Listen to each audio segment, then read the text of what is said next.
What's up, guys? It's your boy GP with DeOrganized Media, bringing you another awesome episode of DeOrganized Nightly, where we get your favorite Giga Brain Astronaut Scholars into the same room, have an awesome conversation about Bitcoin and crypto news, world news, you name it, hot alpha off the presses, we got it, and kick out high-frequency vibes.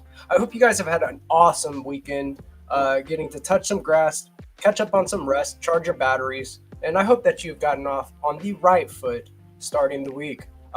Very, very cool, very, very bullish news happening all the time in the Stacks ecosystem lately, and I am just too bullish.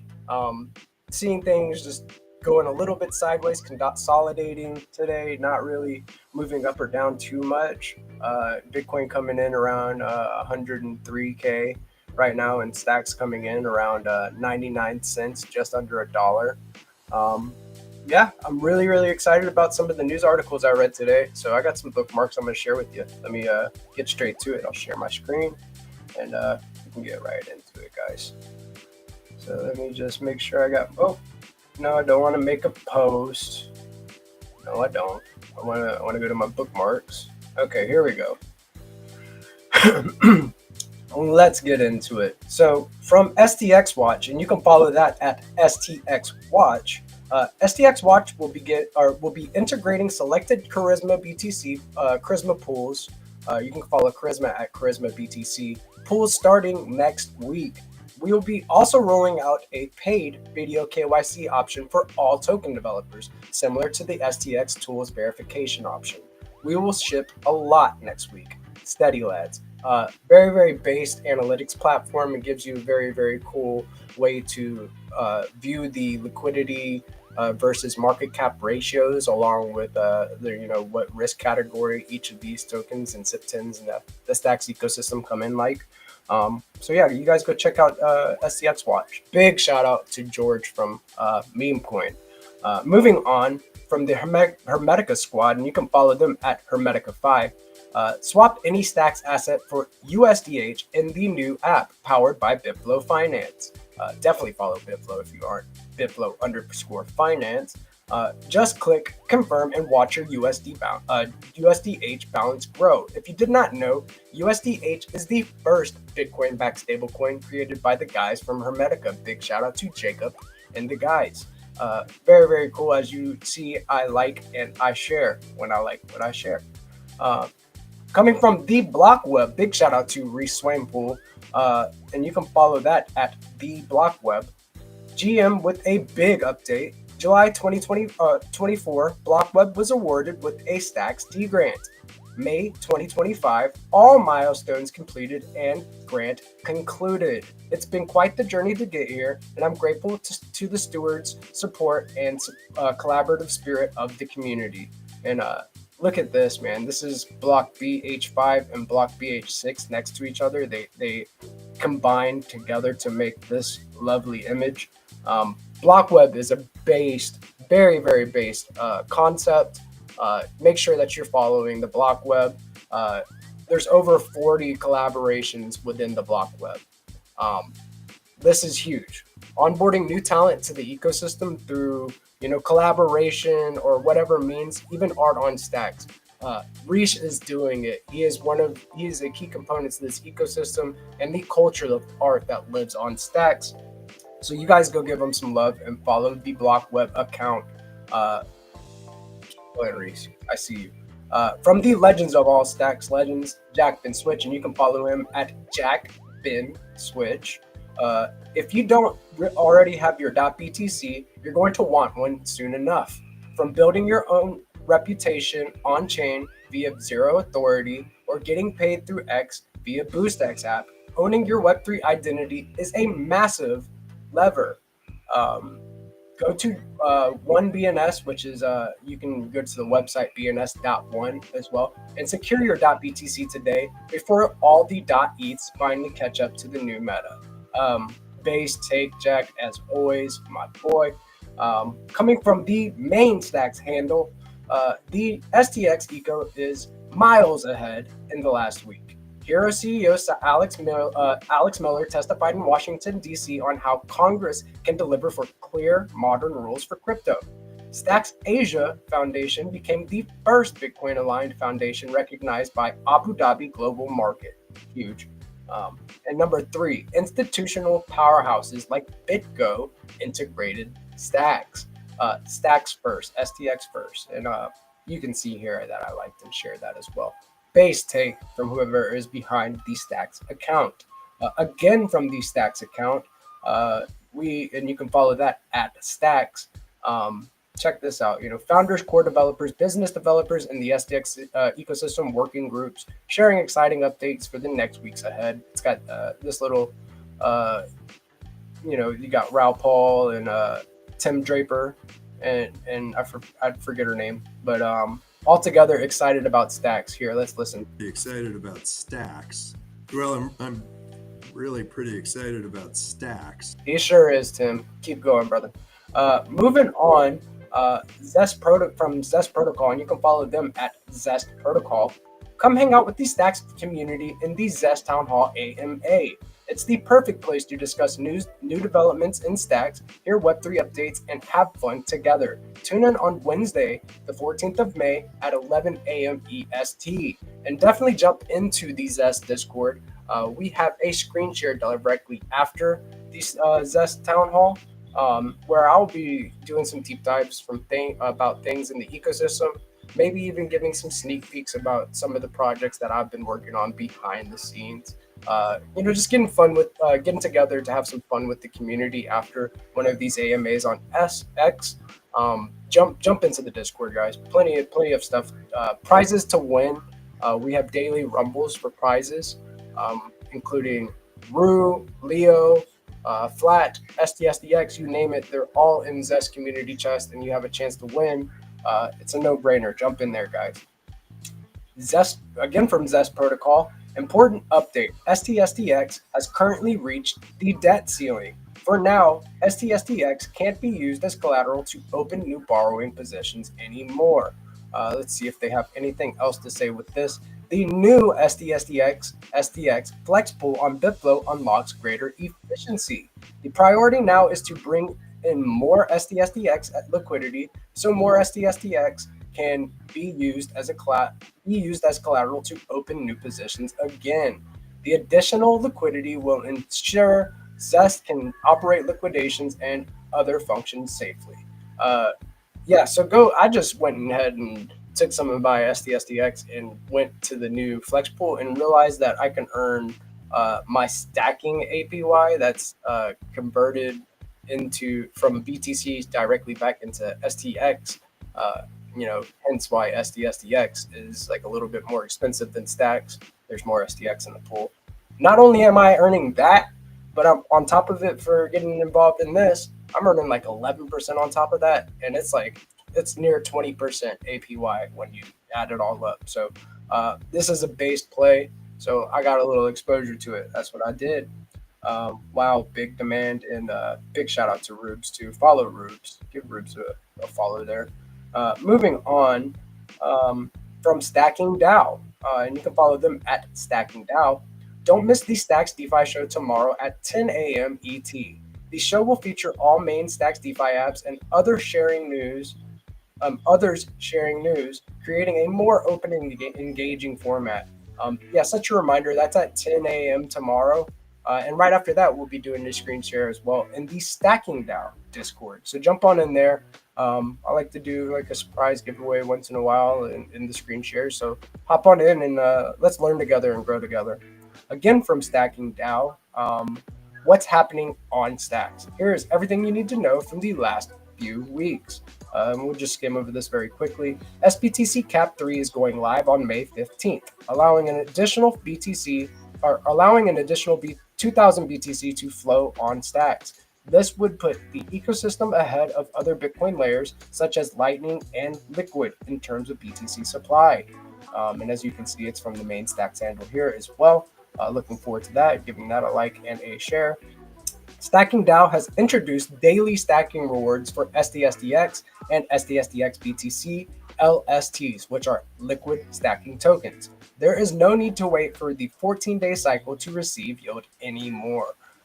Very, very based. I love this new update. Very, very good stuff.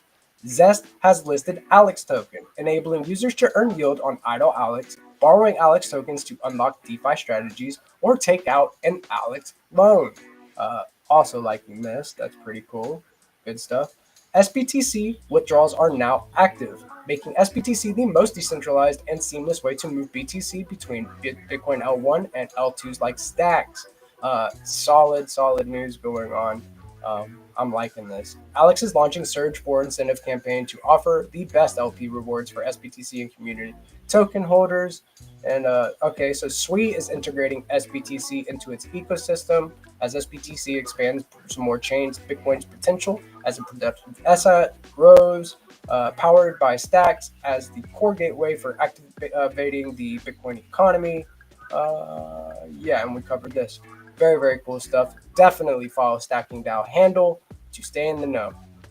Moving on to Bitflow, and you can follow them at Bitflow Finance. On-chain wave Zealy Sprint is in full surge. 4 days left to catch the biggest set. $500 in STX prize pool still up for grabs. Leaderboard is heating up. Every quest equals more XP. Crew up, swap, and LP referral quest give extra lift. Hit the lineup and ride this wave all the way to the prize. Very, very cool stuff. And as you can see, I will like and share that. Very, very cool integration with Stacks and Zealy. Awesome stuff. Moving on to the main news. Latest. This is the good stuff, guys. Read this right here with me. Google searches for Ethereum misspelled are spiking, signaling retail investors are flooding back into the market. This is very, very good metrics. This means that retail is getting interested. This whole run up has been sparked by institutional adoption. Now to see retail starting to get in makes me hyper bullish on what's going on. Just in, CryptoQuant CEO says dark stablecoins could rise as government control over traditional stablecoins increases. I agree with that. Latest, 98% of Bitcoin wallets are now in profit per CryptoQuant. Awesome. Just in, USD KG, a gold-backed stablecoin pegged to the US dollar, may become legal tender in Kyrgyzstan within 3 months as Big Four audit begins. Within 3 months is crazy. The rate at which stablecoins are being adopted from countries to you name it, they're making their own stablecoins. So very, very cool stuff. I love to see the world progressing. Though the Genius Act was turned down, we are getting somewhere, right? And the U.S. doesn't want to fall behind, so they'll expedite some stuff. Hopefully, the next draft of the bill will go through. Happening now, over 215 million has been liquidated from the crypto market in less than 60 minutes. That happened about 4 hours ago. Must have been a sharp spike down really quickly because it's mostly sideways. Insight, Vitalik Buterin wants Ethereum smart contracts to run on Risk B. In a new proposal on Ethereum Magicians Forum, they suggest replacing the EVM with open source chip architecture to boost efficiency, especially for ZK proofs. Looking to change the VM here, Vitalik. Cool, I guess. New. SEC Chair Paul Atkins calls it a new day at the agency, ending enforcement first tactics and pledging fit for purpose crypto rules.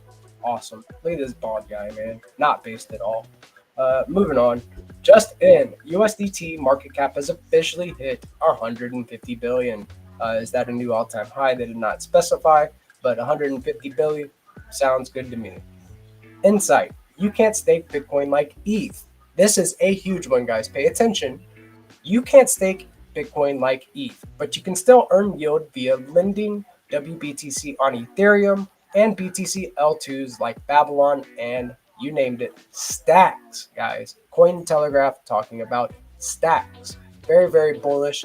I've only seen them ever mentioned, if any, a few times. So they are paying attention, guys. Beware. Do not. I mean, I'm telling you, this is the time to be getting you some stacks and getting into these yield, like getting these juicy yields, and just set it and forget it. Plenty of based ways to earn within our ecosystem with real Bitcoin DeFi.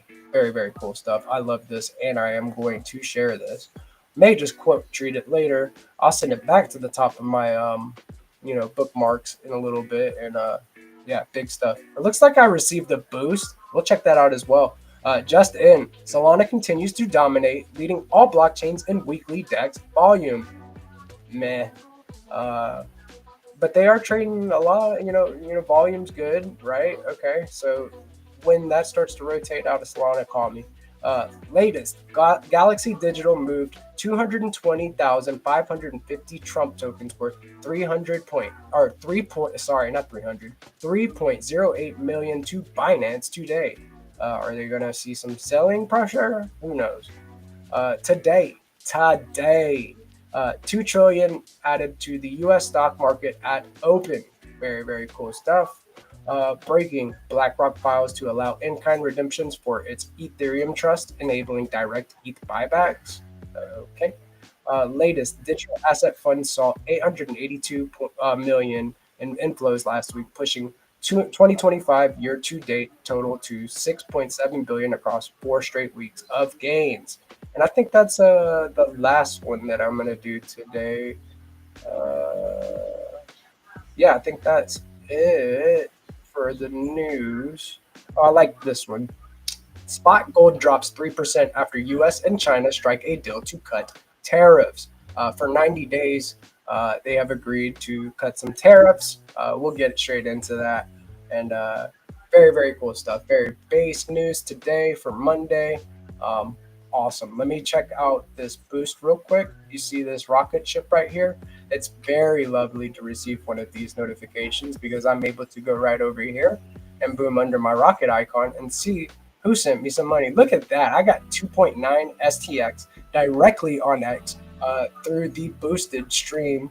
I am streaming on X, so somebody was able to boost me, and we could verify who that is. I'll click on it and make sure that I know who it is. I have a suspicion that this is from Crypto Dude. Big shout out to Crypto Dude and what he's building with BoostX app. If you have not followed BoostX app, I don't know what you're doing. Where have you been? It's BoostX_app,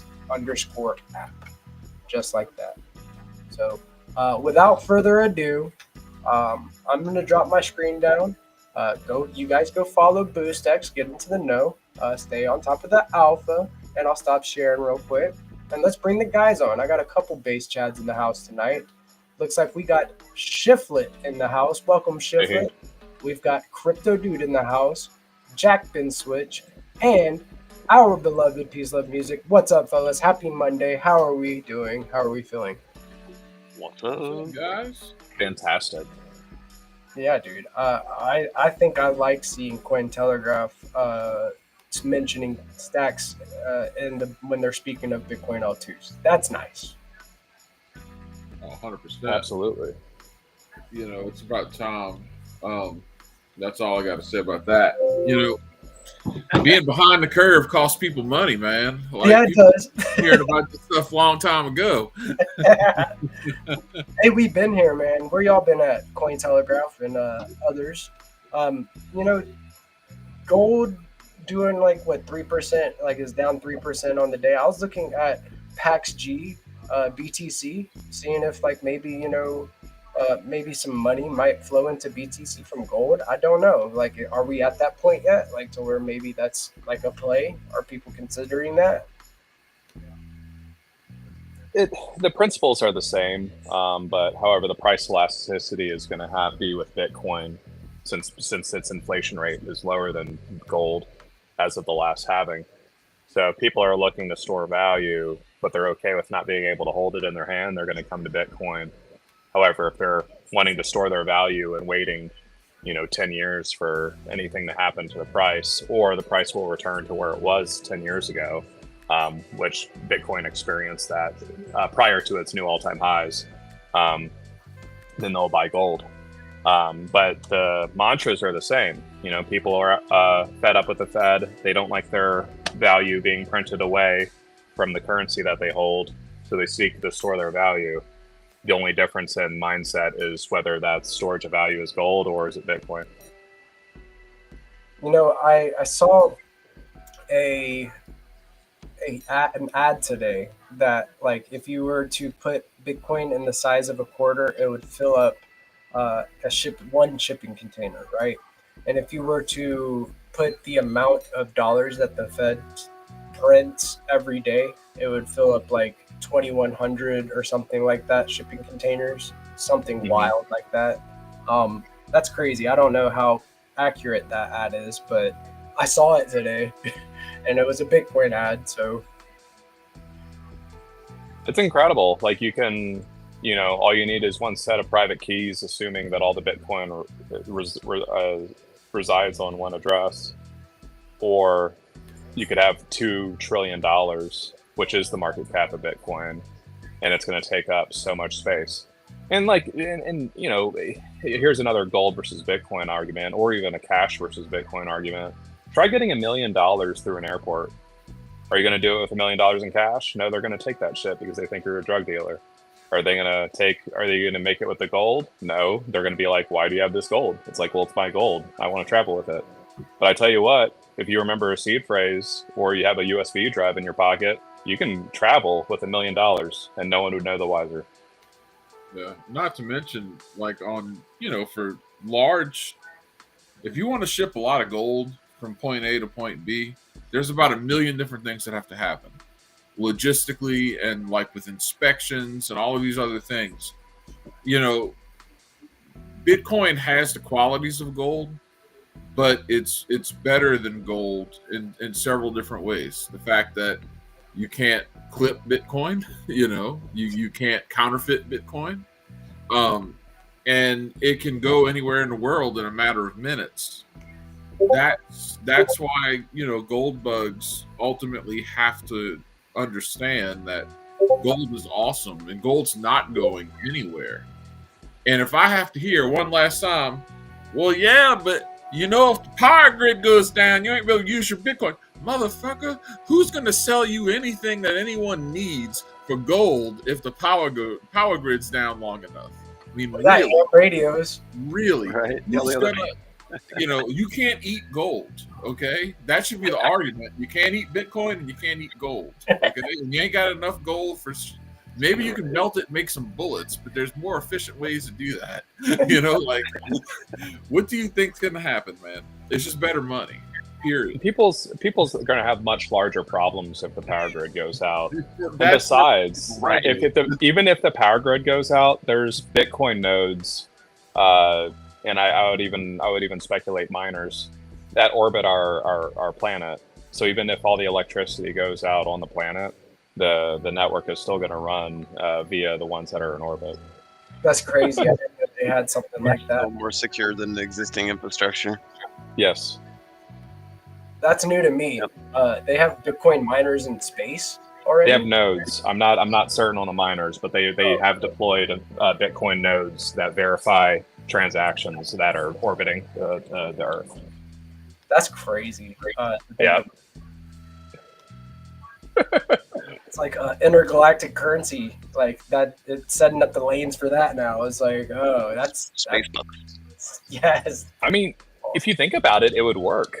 So if the time chain exists everywhere and nowhere all at once, So if somebody can transact on Bitcoin, like and they're on the moon or they're on Mars, if that hits a node, then the transaction will be verified and will complete if somebody's on Mars and they're transacting with someone on Earth.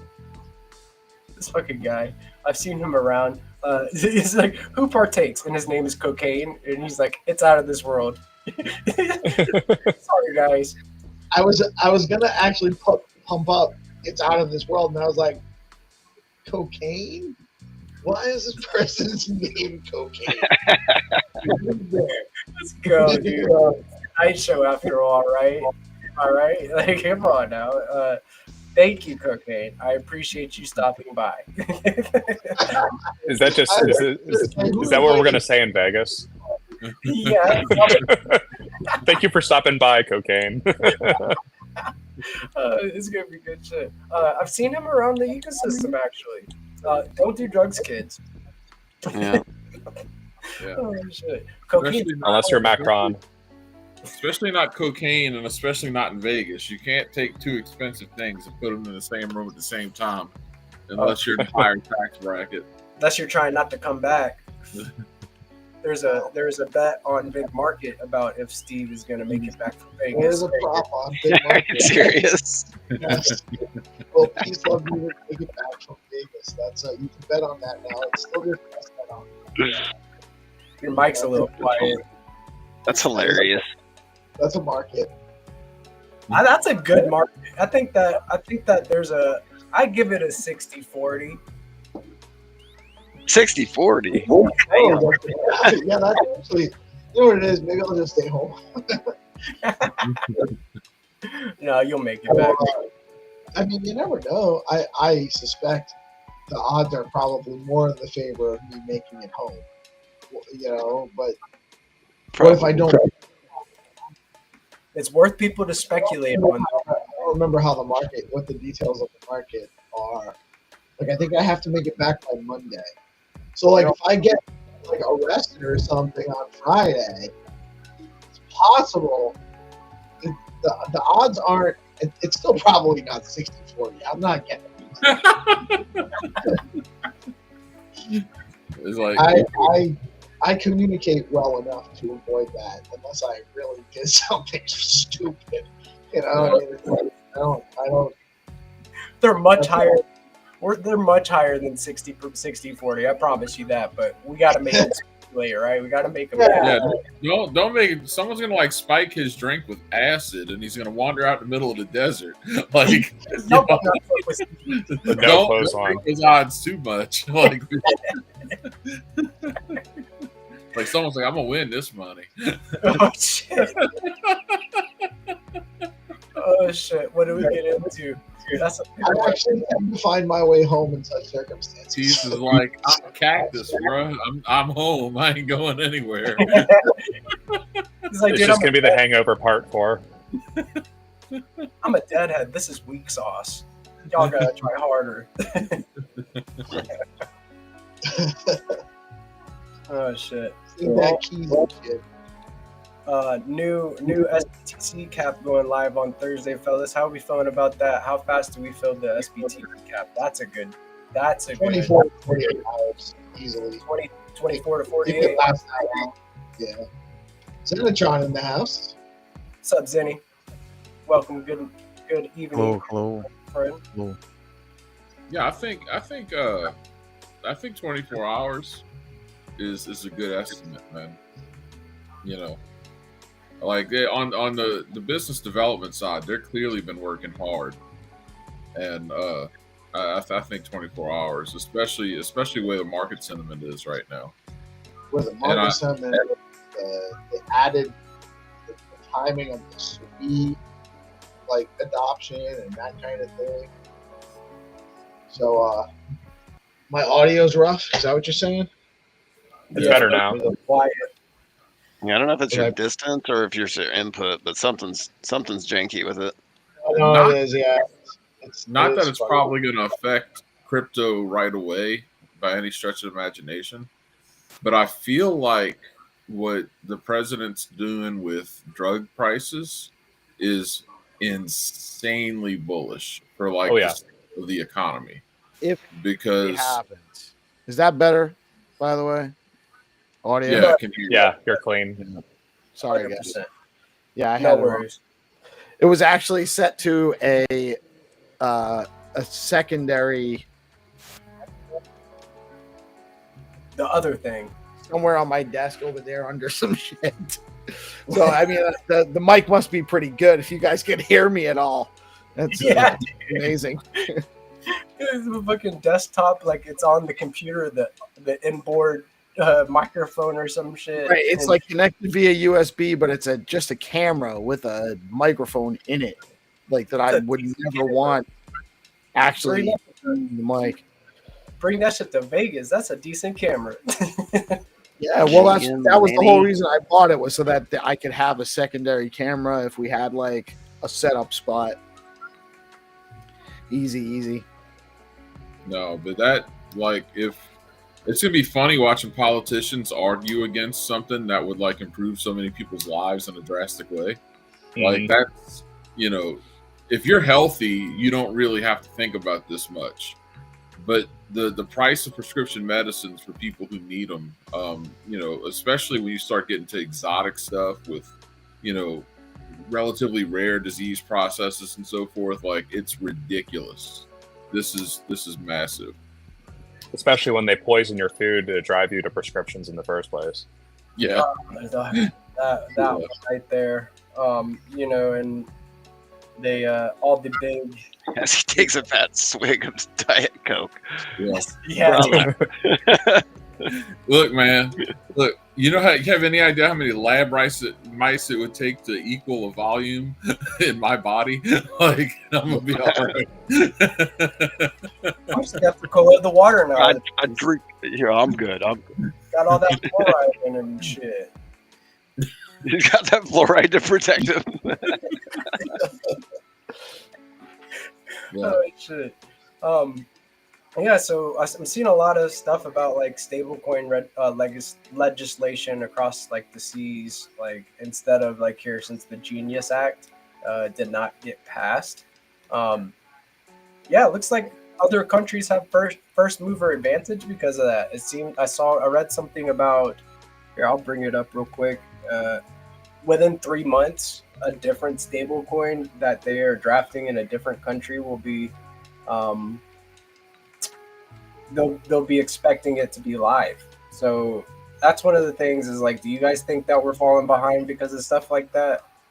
Well, I mean, I think you can arguably say we're already behind based on how these dildos in this government have acted towards crypto since forever. Like, we could be so much further along. So the longer they sit on their hands and carry water for the banks, yeah, we'll just keep on lagging. But just think about it. We're way behind where we should be already.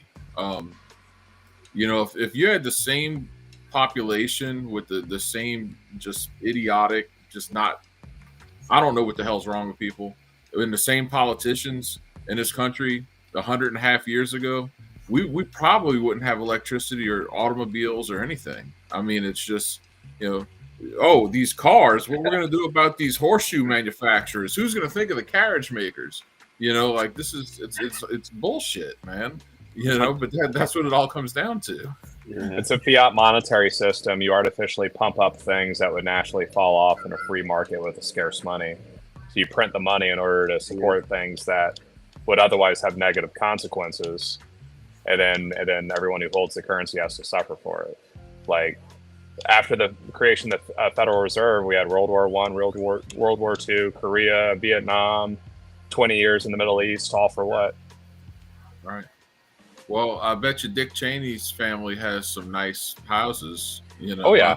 Bet you nobody's hurting. They're beneficiaries of the money printer. Well, they were doing well. Kellogg, Brown, and Root. But no, I think we are behind, and Shiflett nailed it. Like, that's the problem. Everyone sees the consequences of the now 100-plus-year-old problem, but very few have connected the dots. we just happen to be in a space where, you know, you kind of connect the dots, you know, by necessity, or you'd already connected the dots, and then you learned about Bitcoin. You're like, oh, okay, yeah, this is awesome, right? So, but yeah, most people, they just realize, oh, I'm getting more poor. You know, wait, how come like, you know, my dad could work and support my whole family, and we had nicer shit than now that me and my wife both work and we can barely make it. Like, how'd that work, right? How'd that happen? They know it's happened, they just don't know why, and that's exactly why. I got a personal story. So I was on the airplane coming back from Georgia, and I happened to sit next to a guy on an airplane who he calls himself a conspiracy theorist, and I'm like, no, dude, like you're sitting right to the next person. We're gonna have a really good conversation on this airplane. And he asked me if I read Creature from Jekyll Island, and I'm like, yeah, man, like fiat monetary system and how there's no consequences for bad decision making, you know, monetary scarcity into fiat monetary inflation, like all the way to, you know, zero over time. And I'm like, you know about Creature from Jekyll Island? You know, that book described all of the problems of the system, but have you discovered Bitcoin? And he's like, I have not looked into Bitcoin at all. And I'm like, you got to at least, you know, explore it. And I explained it to him a little bit. But I recommended to him to read the Bitcoin Standard. And I'm like, that's like part 2 to A Creature from Jekyll Island. Creature from Jekyll Island tells you about all the problems of this system. And then the Bitcoin Standard tells you the solution or a potential solution. And so you have these guys and they see what the problems are, but a lot of people don't either don't discover what the problems are, or they know what the problems are, but they can't find a solution. And it's amazing how, you know, you start looking into Bitcoin and that's your solution. That guy sat next to the right one, didn't he? Oh yeah, absolutely. He felt so validated. He was like, you know what? People look at me like I'm crazy when I talk to them about this stuff, and I'm like, not me. Sounds like that guy needs to get better friends. No, he's about to retire, so he's going to do well. He's a member of a pistol range that actually is fairly close to me. So me and him are actually probably going to hang out some here and there. Solid, dude. Speaking of pistols, me and Jack were debating earlier today if me or him needed to pack out there in Vegas, and we needed to look up state laws. So do you think that, you know, like, is necessary? Like, should I practice my right to bear arms and then check a pistol on the flight? I don't know, but Vegas does have some really cool gun ranges. They do have some, and you can rent firearms out in Vegas if you want to put some rounds through. Yeah. Damn, dude, we might have to do that. That sounds like a good time. It would be. I don't know how we'd film DeOrganized in there, but we'd have a good time. On mute, because like we would damage all the speakers and all the devices we have. But yeah, I would love to do that. That'd be something that I would really enjoy. I had this 1911 that I really loved, man. I mean, it's just. Anyways, yeah, like that's besides the point. Bitcoin Vegas is the main point. So you see, Peace, we're talking about how he's an old soul. He's a 1911 guy. Won 2 world wars. Yes, stock power. Honestly, I'm for whatever tool will get the job done. Yes, sir. Yes, sir. So Bitcoin Vegas, it looks like there is a little bit of maybe a schedule change with one of the parties. So on the 28th, we were expecting to be at the Mike Tyson Tiger Mansion from like 3 in the afternoon to like late at night. But it looks like one of the parties has shifted to Thursday. So maybe we could do some exploring on that Wednesday night.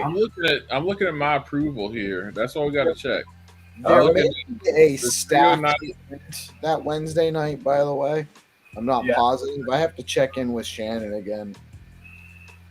I'm looking at the trio night at Tyson's Tiger Mansion. It says Wednesday the 28th, 11 p.m. They changed it today. Okay, so they changed it since then. Wow. They Okay. sent they sent out a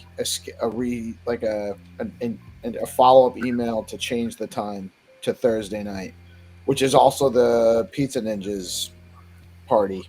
Is the At the Thursday same time? Yeah. kind Oh. of yeah. So we might have to kind of go back and forth, or maybe put one guy in one thing, one guy goes to the other, or whatever. They're both like 3 hours long, so I mean, even if you go to one for an hour, bounce out of there, go to the other one for an hour. If the first one was better, go back there for the last hour. Yeah, you know how to party. Yeah, dude. So I think that it would be cool to get two perspectives. Like that would be a unique perspective, kind of seeing the Pizza Ninja party and the trio night together. Like one person there, that on one stream. That would be kind of cool.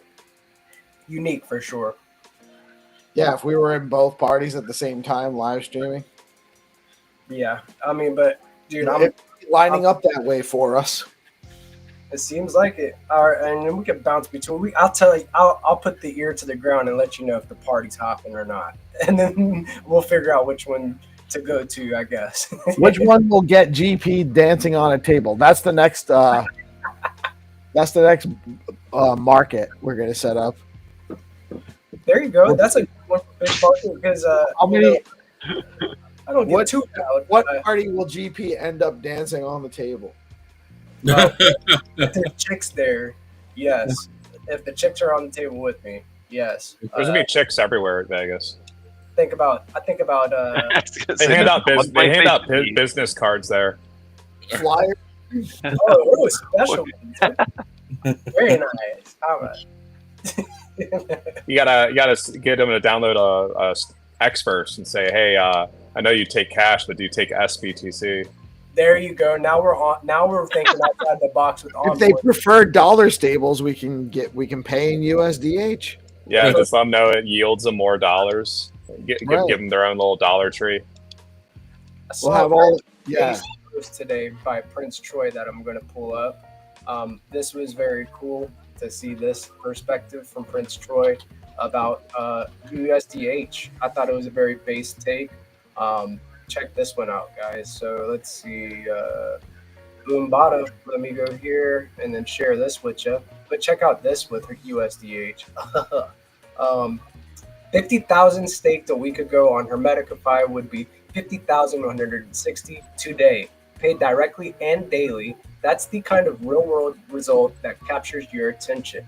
What makes this even more appealing, though, is being able to see that growth unfold day by day. Hermetica 2.0 turns possibilities into something clear and tangible. The portfolio page allows you to track your yield from staked USDH daily, weekly, and monthly. It's not just data, it's a story of your money working for you. What I love about Hermetica's app is how it simplifies the complexity of DeFi. For me, the real win is in how it bridges the gap between earning yield and understanding it. Very, very base take from Prince Troy. Y'all definitely give Prince Troy a follow at Prince Troy C. But I thought that was a pretty good take. Your money turns into more money with Bitcoin-backed stables like USDH and staking it. I like yield on stables. I think that's lovely. Yeah, that's the problem with the stablecoin legislation is they really don't want to see consumers having yield-bearing products. They'd rather pocket that themselves. I mean, right? How are they going to capture that value if the people have access to it themselves? Yeah. Right. And then when you start talking about payment processing and so forth and how much cheaper it is, how much money that would save, that's coming out of Visa and MasterCard's pockets. This money's coming out of banks' pockets. And that's why they have people like Elizabeth Warren with her fake Indian ass up there, High cheekbones. Yeah. Oh, high cheekbones, my ass. Oh, shit. As Trump would say, Pocahontas. Horrible fucking impression of Trump there for you. But that's why they do it. It's inevitable. it's inevitable. But we have to keep being hampered because people don't want to miss out on their being middlemen. When it's at the end of the day. How much of an effect Legislators hate freedom. stablecoin legislation has on the effect of the banking system? Like, how fast does it crumble if we see legislation pushed through tomorrow that USDH was the stablecoin of choice? And I think that the more important thing is that people should just have the right to use whatever money they want. You know what I'm saying? Like, as long as two people agree on its value, that's just about all you need. And that should be the starting point, not we have to worry about, JP Morgan and whatever, Seashells money at one point. That's why the legislation talk is always like, do we really even need to, because we already got Bitcoin and what could they add the value really at this point? That's the way I look at it. So I remember a few years ago there was some e-girl that was farting in jars and selling that to people or whatever nonsense. I remember her. Yeah, right. People were buying it willingly. Bathwater. Okay. I wouldn't do it.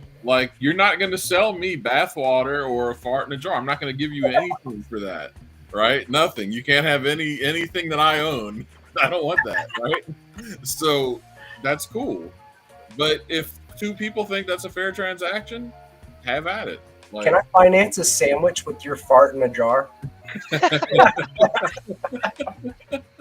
Oh shit. Get the fuck I was out telling GP about this. The transacting, people deciding what's a good exchange for value. That's a reality at the Bitcoin conference. There's going to be all kinds of vendors that are going to be accepting Lightning, and you can exchange, Bitcoin for a value, whatever you want from the vendor. You just give them Bitcoin, and then the transaction goes through immediately, and with no middleman. It's incredible, actually doing it in person. That was one of the things that I'd be interested. So they're trying to break a Guinness World Record, is what I read. Here, let me pull it up. I'll pull it up on screen real quick, and we can kind of read up on this because I don't want to misquote it, because there was good information in this post. But we were looking at this earlier today. Let's see, where are we? I have it in my G. Let's see, and who just popped in? Let me double check, make sure. Oh, it's Ace. Ace knocking on the door. Okay, but yeah, so they had this Guinness World Record. They got a rock wall, you name it. They got all sorts of cool stuff. Here we go. This is it right here. But they have this thingamajig that we could check. You said they're gonna have a rock wall? Yep, they're gonna have a rock wall. So let's read. I'm gonna be all over that shit. Oh, you climb? Okay, you climb the rocks. All right, I got you. Clean Sparks rock wall in Expo Hall. We're bringing a 24-foot climbing wall. Climb it, post it, pretend it's Mount hash rate. Very clever. They got pickleball at the Satoshi Stadium presented by Exodus.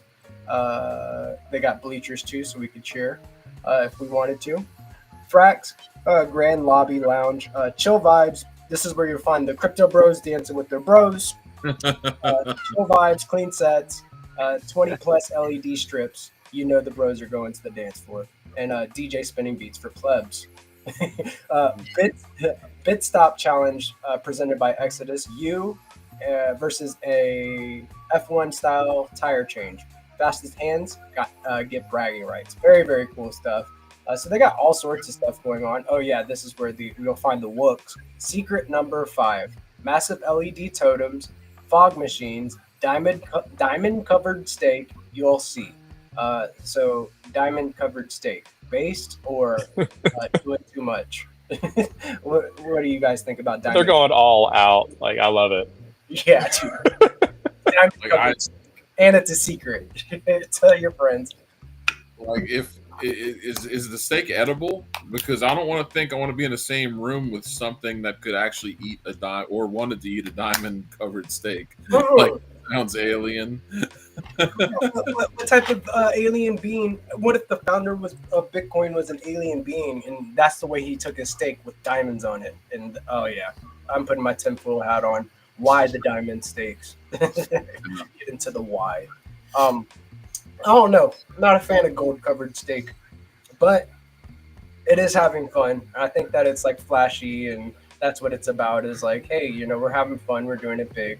That's exactly the way. That's the take you should have on it. So I think it's gonna be a great time. I bet it'll be a good show, and lots of people are emailing Steve and I about different interview opportunities and stuff like that. So there's going to be plenty of people. There's going to be an abundance of people wanting to be interviewed. Plenty of people to talk to. So I think it's good. I think it's good to be able to have some press passes to get into the main one, get to catch the the side events, as well as we'll have DeOrg House too. So that's going to be cool in its own. What's cool is how big this is. Like that's the most bullish thing, right? Like this, I'm sure at one point, no, I'm not going to say that's too much for you even to say. But anyway, it's just. What is too much for Jack to say? Right, dude. That's why I'm laughing. What's the limit? Oh, we reached the limit today, boys. Yeah. But it's cool that it's big now. Like that tells you everything you need to know, right? Right. I mean that's awesome. And JD Vance is going to be at one of these one of the speakers at one of these where they're one of these stages, right? That's what I think I heard that somewhere. Yeah, he'll probably be speaking on the Nakamoto stage.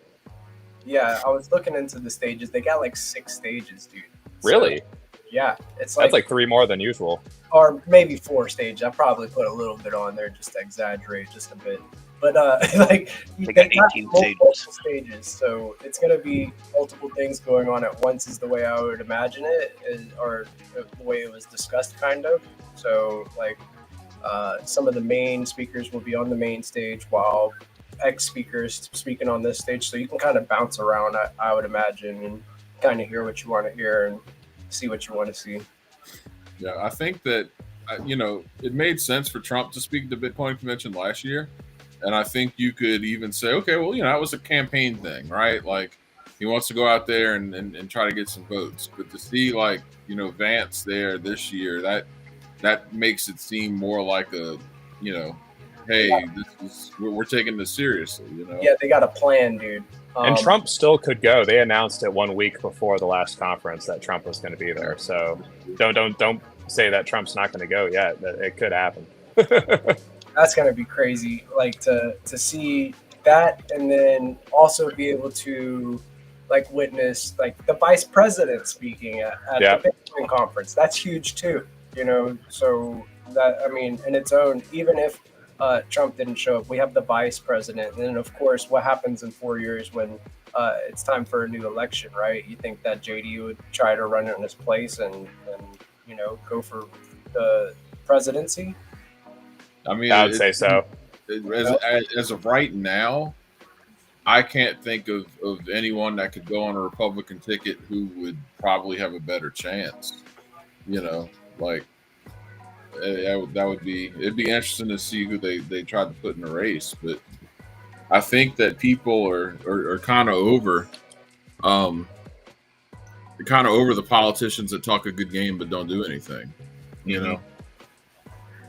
Yeah, and dude, what did Trump do whenever he first got in? I'm not trying to I'm just speaking facts here. What did Trump do? He signed 47 bills into he had his pen out and he was ready to sign the first day in office. And the problem is only 5 actual laws have been passed by the whole process, Congress, and then the president signing off on it. Right. Because it really is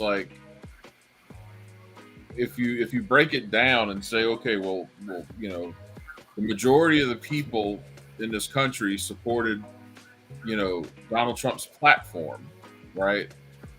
Because he won. He's the only politician that everyone in the country has opportunity to vote on, right? So you can say the majority of people support that agenda, but there's so many politicians that represent the system itself that do not support the people's agenda.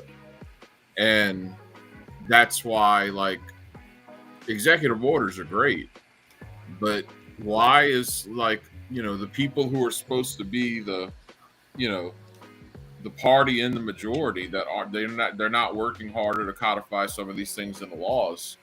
And it really speaks to the problem of the current day political system that we have, you know, which people like to say, use terms like uniparty, this, that, and the other.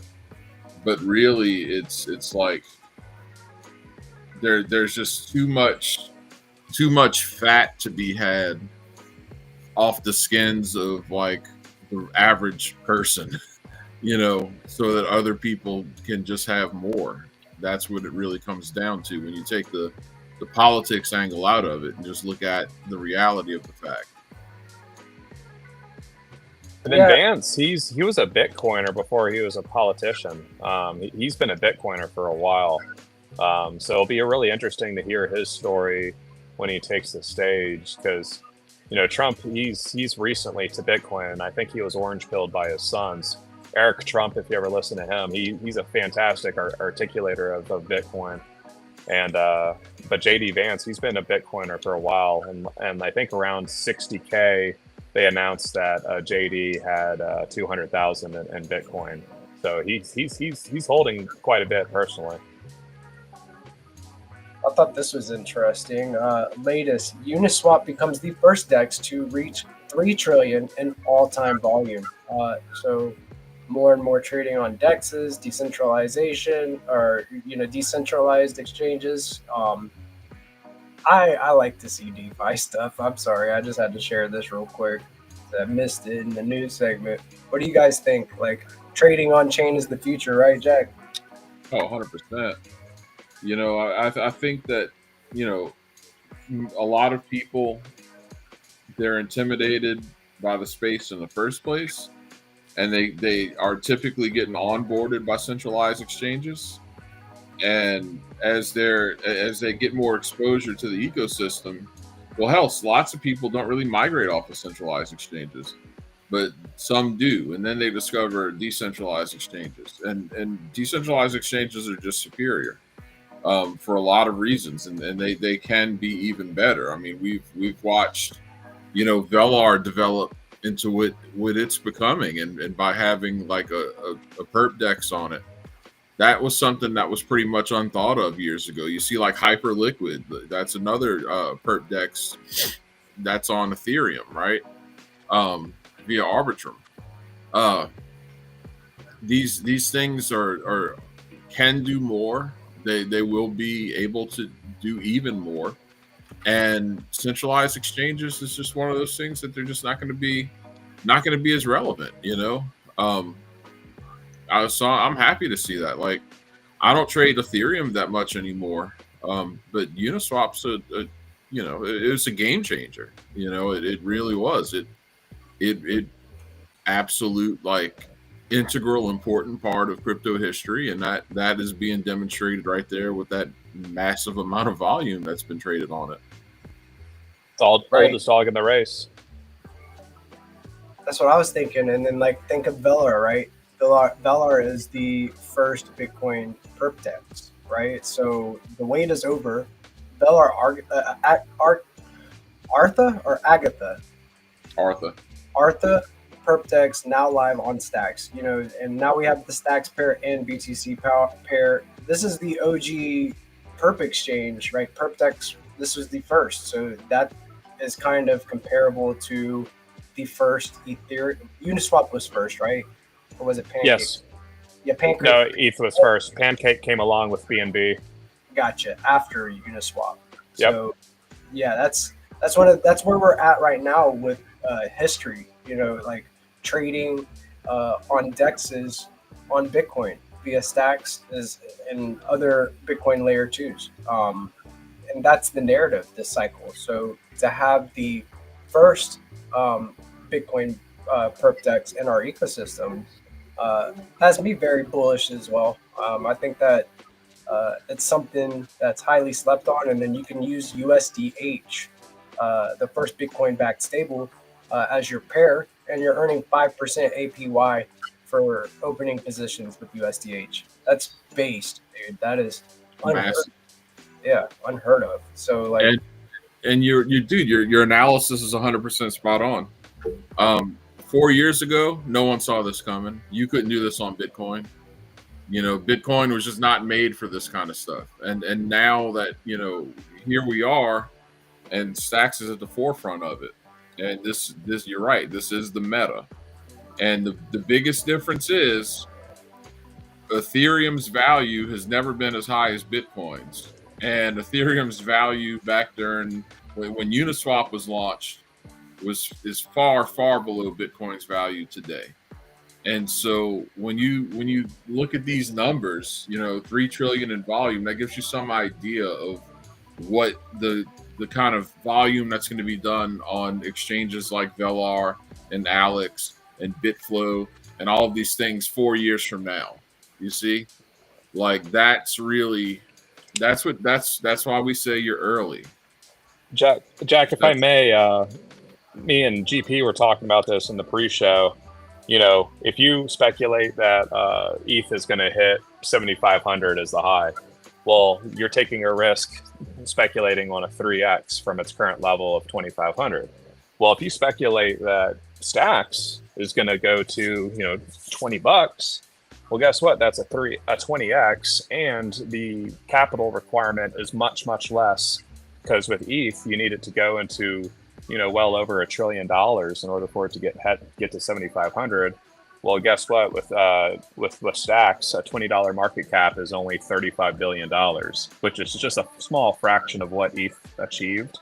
And on top of that, Stacks is faster than ETH and also runs on a more secure network than ETH, which is Bitcoin. No, 100%. Like that's 100% correct, and that's why people that have been in the Stacks ecosystem, a lot of us, weren't only exposed to Bitcoin. A lot of us used Ethereum, a lot of us this, that, and the other. And then when you saw what Stacks was building, and then you did the quick mental math, you're like, oh, wow, okay, this is where I need to be, right? Because that's how ultimately, you want to be early. And guess what? That's where you're at.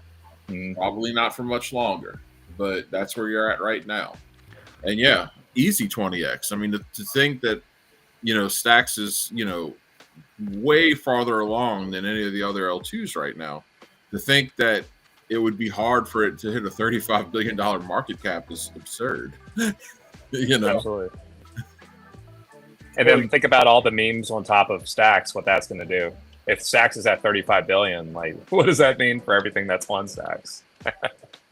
100%, dude. Yeah, 100%.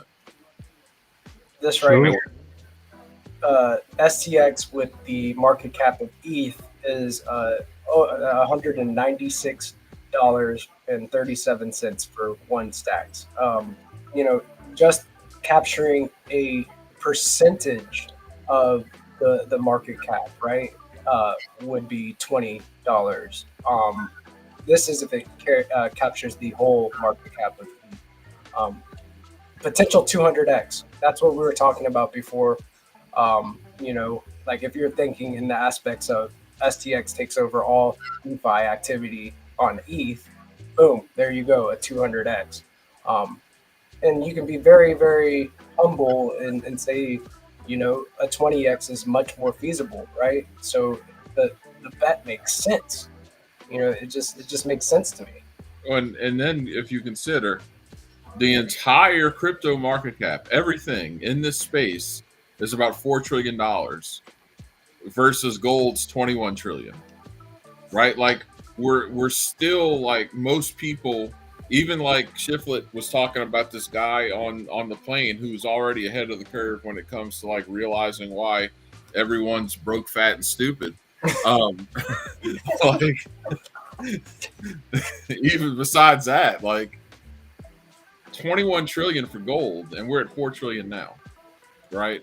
So people, all of these, the entire space is going to grow. All the market caps are going to get bigger.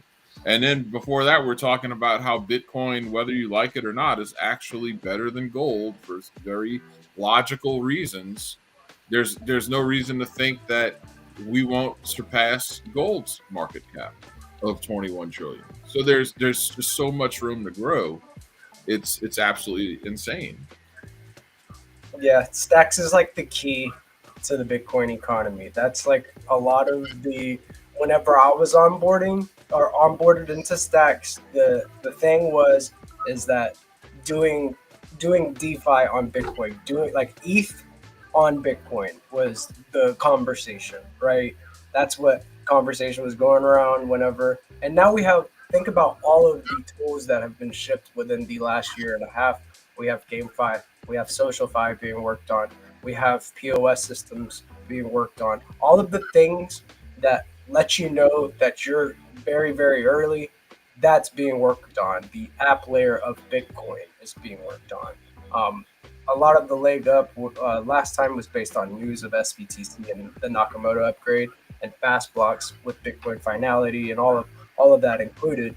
This next one is going to be unlocking things to do with your capital, and absolutely earn tremendous amounts of APY for being early. It's happening. Like the same type of gains that you saw elsewhere in the beginning of like the DeFi, what is it called, DeFi summer on ETH, or that's gonna happen here.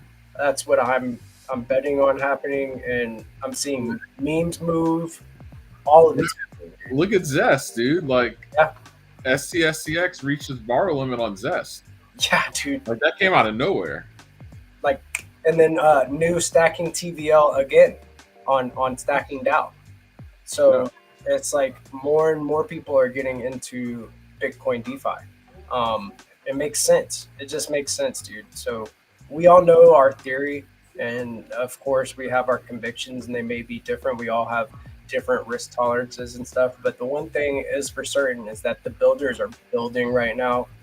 They never stopped since the beginning. They've been here building, chipping away at this rock, and believing in that mission, and seeing all the builders as passionate as they are about what they're doing and carrying the ethos of decentralization.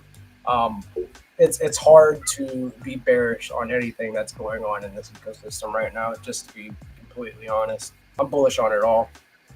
Yeah, no, it's Tom, and if anything, as frustrated as I get with you know the government in general and politicians and bureaucrats specifically, none of this can be stopped. If there was any chance of stopping this, it would have been stopped already. And we already saw, you know, the same people that run the companies or the face of the companies that are buying Bitcoin in mass now, every chance they can, 5, 6, 7 years ago, we're telling everyone they could Bitcoin's a scam, it's a tulip bubble, it's this, it's that, it's not going anywhere. And now they're buying. If there was any chance to stop it, it would have been stopped long ago. It's not that they didn't try. Right. So it's just some, and it's the same way, because that's the beauty part about decentralization, right? And that's why it's very important. You know, I saw a guy who's a pretty big Bitcoiner, calls himself a Bitcoiner, talking about how Bitcoin mining and Bitcoin hash power is not important, and that's absurd. That's it, you just need just a little tiny bit of understanding about how Bitcoin works to understand how absurd that is. And that's why it's important for people in this space. You do have a responsibility to get educated and learn a little bit. Reading things like the Bitcoin Standard, that's helpful. You do want to know why all of this matters beyond just like, hey, I can make some money doing this, number go up, right? But okay, there's a reason why Bitcoin is worth $100,000 a piece right now, and everyone in the world's trying to get it.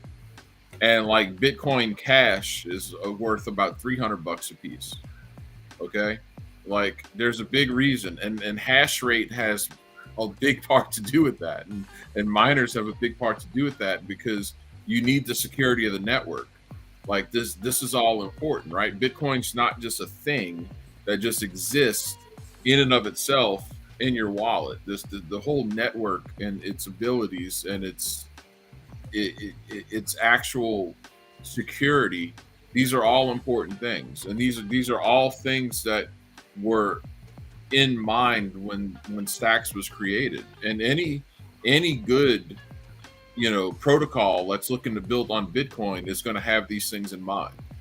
But if you as an individual don't know why Bitcoin matters, then you can have some asshole on X talk some retarded shit, and you don't know any better, and you're just, oh, okay, yeah, miners don't matter, hash power doesn't matter. No, it is important. It's all important, and it's very important for people to learn why they're here and learn what this really matters. Yeah, I think that sparked like another debate that like I not correlated at all with mining, but community coins and meme coins, right? That conversation we had before. Somebody said something along the lines of like, what's the next meaningless attention grab coin? And I just thought, I was like, what do you mean? Like, don't you realize that the community coins and the meme coins are they represent your core users, at the community level, the base level, so it just sparked an idea like that. I don't know why that conversation, but meme coins and community coins bring on a lot of adoption.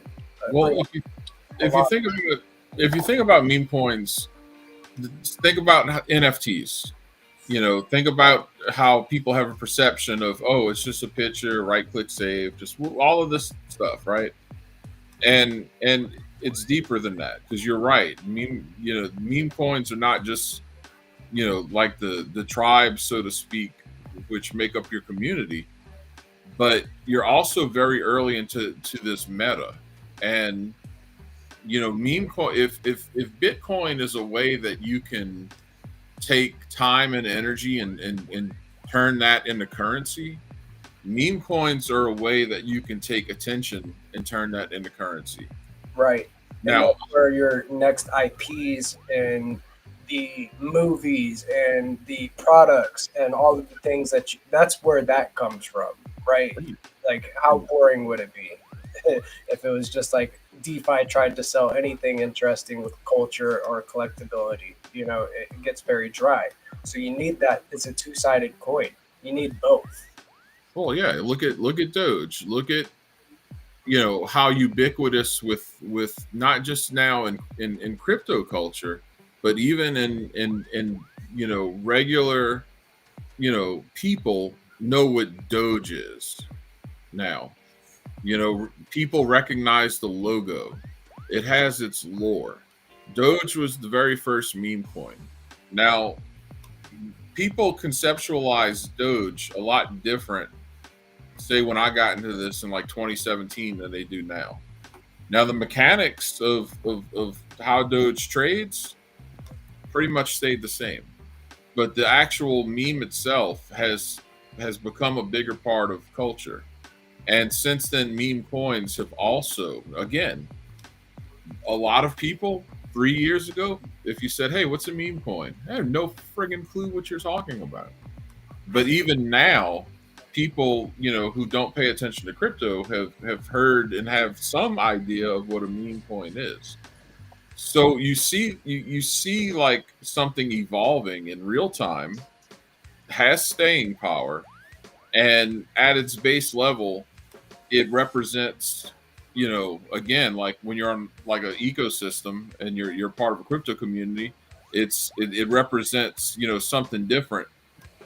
But what it represents even in that community, in that small crypto ecosystem today, is probably going to look different 5 years from now, right? And it requires discernment too. Like that fella, I don't know who he is or what his perspective is, but if you ask the same people on Solana what meme coins are, they're going to tell you they're a bunch of rugs. So it's like, you know, the Stacks ecosystem, you know, we have a lot of culture, a lot of community coins, a lot of memes that are healthy. Whereas you go to other ecosystems and you may not have that same experience where you might get rugged a whole bunch of times. Yeah, like everything's on like life support after somebody else, like 99% of people got shit on and one person walked out with the bag. You know, that's right. That's what it is over there. So yeah, you made a really good point. Like over here, it's not one of those things that we've kind of had a lot of, right? Where it's bad actors using these more as using the attention economy to bootstrap a project and actually try to build something cool and worth value. You know, so, I didn't mean to cut you off, Jack. I don't know if you're finished with your thoughts. Sorry. No, I can just talk forever, dude. So no. But it's true though. Like, and again, like if you look at it strictly from just like as a trader's perspective, and trading just happens to be an important part of crypto, FYI. If you just strictly look at it as from a trader's perspective, it's a leveraged play on an underlying asset. Yep. Good. And our underlying asset on our memes is a leveraged play on another underlying asset. So we're like leveraged on Stacks, and Stacks is leveraged on Bitcoin. So if you think Stacks is going to be interesting, think about the things that are going to be built on Stacks. Yeah. Things being built on Stacks. We haven't heard a lot from Crypto Dude today, and dude, last week was space drop season with BoostX. I have to talk about that. Last week was so fun. Seeing the metrics of the users trending up and to the right, active users using it. That makes me feel good, dude. Like, how are we feeling about space drops? Good. Yeah, good. We feeling great. Feeling pretty good. It's going along. We're getting regular space drops. You know, it's picking up some steam. I'm excited that people are excited about it. Everybody that's using it seems to really like it, and everybody that's receiving receiving the space drops really likes that too, obviously. But yeah, we've got some suggestions for ways to improve the UI of it a little bit, and like adding custom lists that we're going to add that so people can kind of save some time rather than having to type in the names of who they're kind of trying to use it for sending out invites. Will kind of help speed that along. It's coming along nice, and we got obviously the broadcast boosts in play.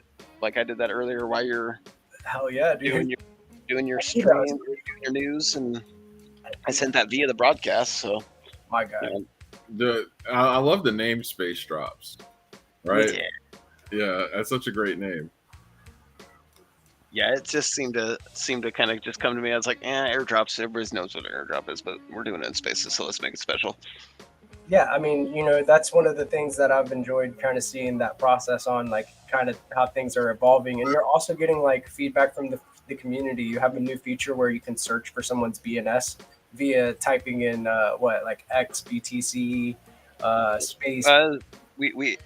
We had the vote on it in the polls, and we chose with just BNS as the keyword. So essentially, in the coming versions, it's not live yet for users, but basically they'll in their normal address bar of your browser, you can just type in BNS and then hit space, and then you'll type in the name in question. So, cryptodude.btc or whatever, and then it'll translate and forward the user to the corresponding X profile page based on the zone file records of that name. So it's kind of like a native search in your browser now by BNS names. We could do the same thing for other namespaces, like we got the .app namespace. We could use that for forwarding to dApps now. But like, it's going to unlock a whole new paradigm for discovery of, profiles and apps and basically anything based on a record of a zone file.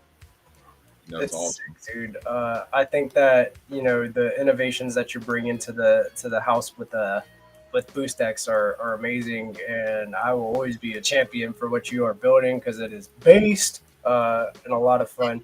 Guys, we are about that hour and a half mark, and I just kind of wanted to go around the rooms and get any final sentiment, comments, any final thoughts, any closing frequencies.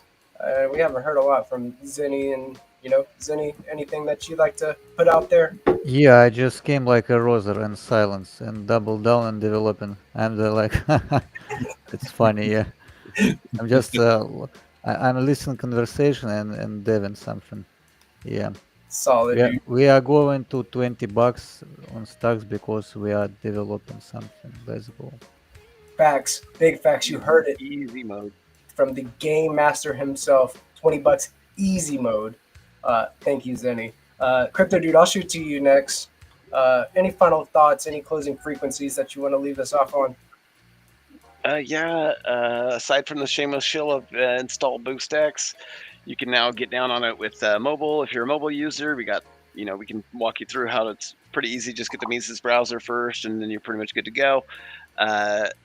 Obviously we have a Discord going. If you guys want to join that, that's cool. We can take your feedback there. If you guys want some features added, let us know.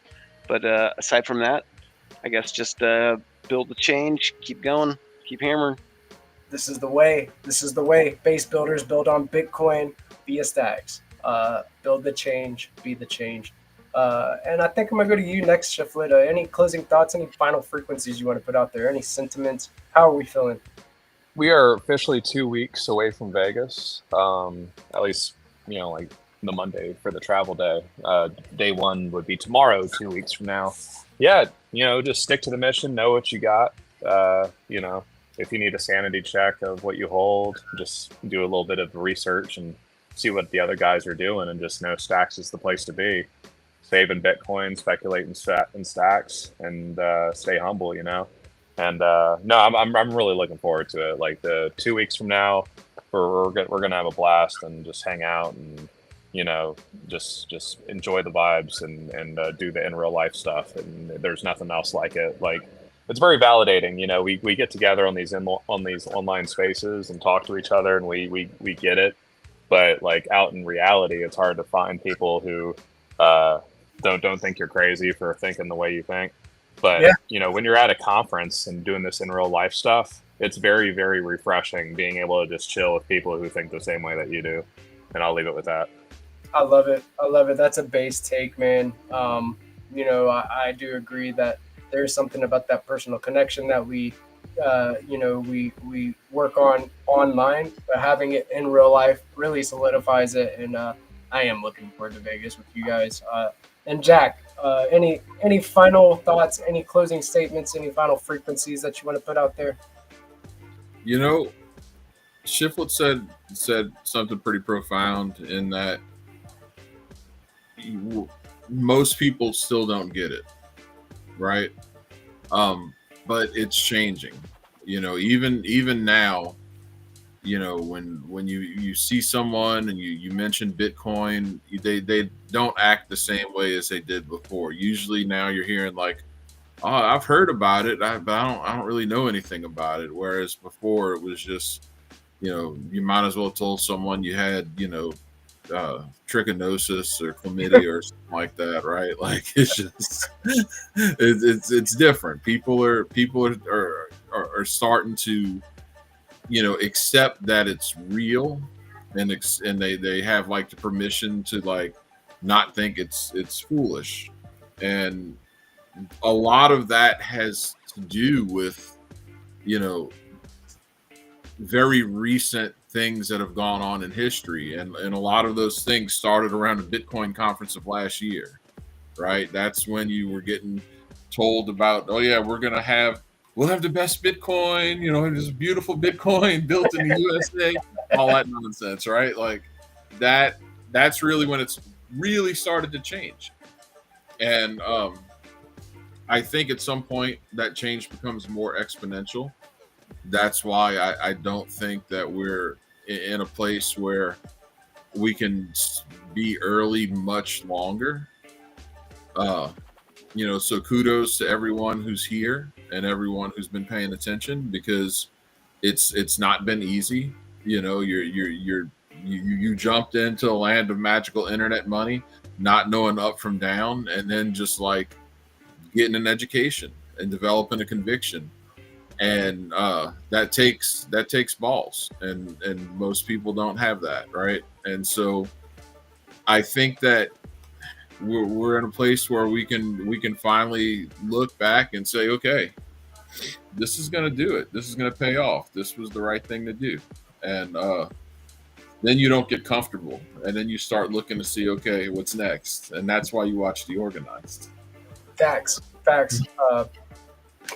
So many base takes. DeOrganized is the decentralized media on Bitcoin, and it is user owned, and we bring you the alpha first. We are diving in constantly. We are always communicating amongst ourselves and with the broader Bitcoin community about what's going on, and we bring you the alpha fresh and hot off the press. That's what it's about, keeping everybody in the know and educated. Thank you, fellas. Thank you for coming through tonight, and happy Monday. It's going to be another awesome week. So you guys have a blessed rest of your night. Later, guys.